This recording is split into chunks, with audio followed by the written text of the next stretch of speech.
नमस्ते दोस्तों, आप लोगों का स्वागत है मेरे चैनल स्कैरी स्टोरीज पर। मैं आप लोगों के लिए डरावनी कहानियाँ लेकर आई हूँ। अगर आप लोगों को मेरी कहानी अच्छी लगे तो मेरा हौसला बढ़ाने के लिए मेरे चैनल को सब्सक्राइब करें और बेल बटन को ऑल पर कर दें। ये कहानी सत्य घटना पर आधारित है। इस कहानी को मैं अपने शब्दों में आप लोगों के समक्ष लाई हूँ। मैं आप लोगों का ज़्यादा समय ना लेते हुए अपनी कहानी शुरू करती हूँ। दोस्तों, आज की मेरी कहानी एक डायन पर है।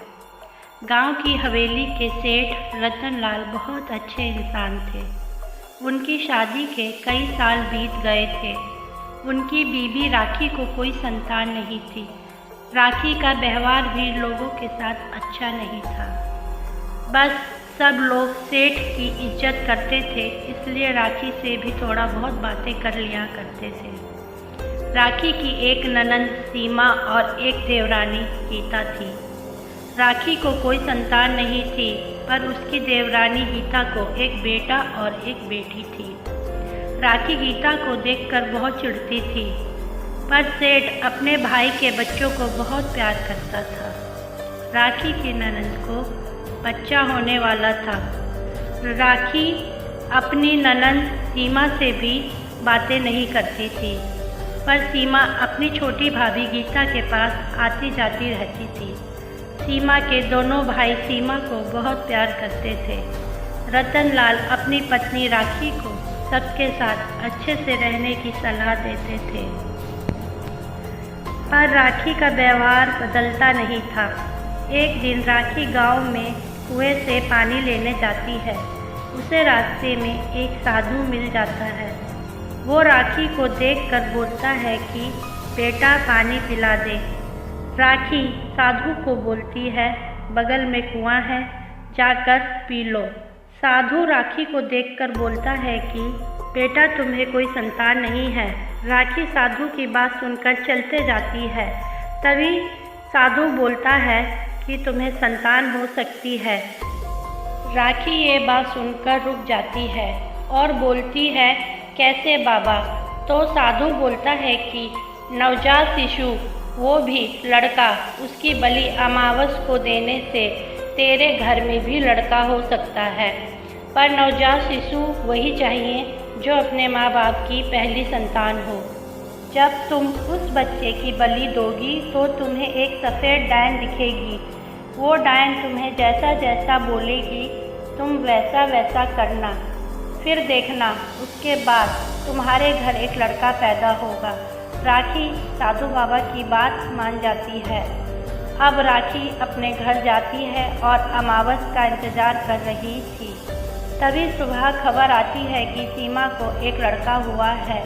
घर में सभी लोग बहुत खुश होते हैं। सेठ पूरे गांव को मिठाई बांटता है, लेकिन सेठ को बहुत आश्चर्य होता है कि इस बार राखी भी बहुत खुश होती है। पर सेठ सोचता है कि शायद राखी का व्यवहार अब बदल गया होगा।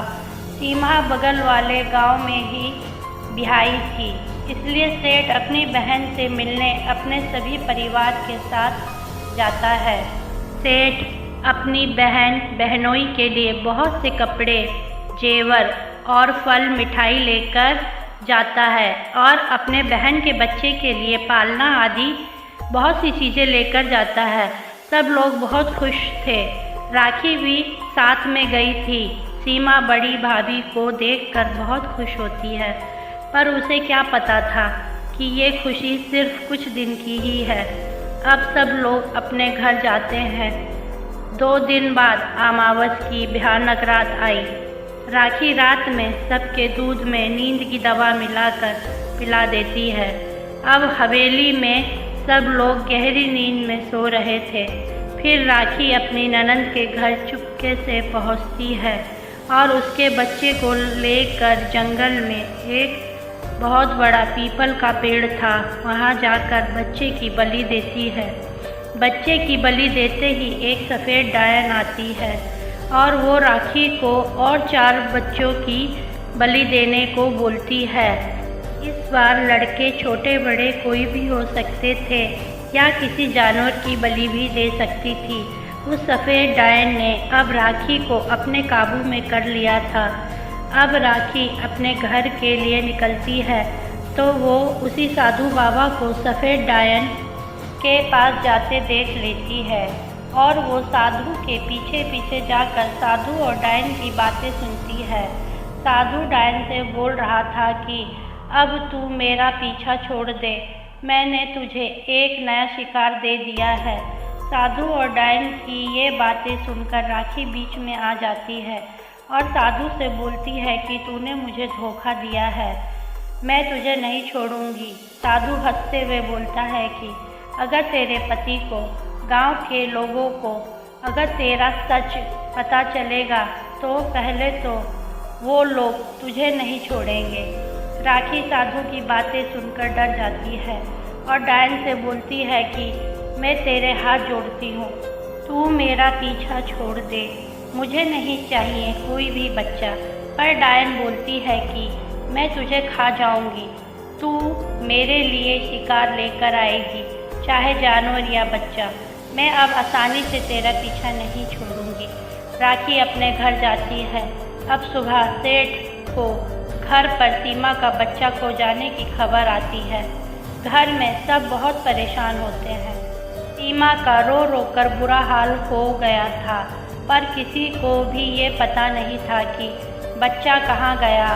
तभी गांव के एक आदमी जो कि अपनी गाय को जंगल में लेकर गया था चराने के लिए, उसे पीपल के पेड़ के पास एक बच्चे का सिर मिलता है और वो आकर गांव में ये बात सबको बताता है। गांव के सभी लोग जाकर उस सिर को देखते हैं तो वो सीमा के बच्चे का सिर था। अब सेठ ये सब देखकर बहुत दुखी होता है और सीमा भी बहुत रोती है। फिर रात को राखी को सफ़ेद डायन के लिए एक शिकार लेकर जाना था। वो गांव से ही एक बछड़ा लेकर डायन के पास जाती है और डायन बछड़े का खून पी लेती है। फिर सुबह गांव में बछड़े के खो जाने की खबर आती है और उस बछड़े का भी सिर वहीं पर पीपल के पेड़ के पास मिलता है। अब गांव में पूरी हलचल मच जाती है कि आखिर ये सब कौन कर रहा है। तभी गांव वाले एक फैसला करते हैं कि हम रात को छिप कर देखेंगे आखिर ये सब कौन करता है। राखी को ये बात पता ना थी। राखी फिर रात को एक बकरी पीपल के पेड़ के पास ले जाती है। उसे ये सब करते गांव वाले और सेठ देख लेते हैं और वो लोग उसी वक्त सामने आ जाते हैं। सेठ बोलता है कि राखी ये सब तू क्यों कर रही थी? तो राखी बोलती है कि संतान प्राप्ति के लिए, पर मैं इस डायन के जाल में फंस गई। ये डायन अब मुझसे रोज़ शिकार मांगती है। सेठ राखी को बहुत भला बुरा कहता है और वहाँ से गांव वालों के साथ चला जाता है। राखी को सेठ बोलता है कि तुझे गांव में आने की ज़रूरत नहीं है, अगर तू गांव में दिख गई तो हम तुझे मार डालेंगे। अब राखी ये सब सुनकर और डायन के लिए शिकार ला लाकर परेशान हो गई थी और फिर राखी एक दिन कुएं में जाकर छलांग लगाकर अपने प्राण त्याग देती है। राखी की ज़िंदगी की सबसे बड़ी गलती थी कि राखी उस साधु बाबा की बात में आ गई थी। दोस्तों, आप लोगों को अगर मेरी कहानी अच्छी लगे तो मेरी वीडियो पर लाइक और कमेंट करें और मेरे चैनल को सब्सक्राइब करें।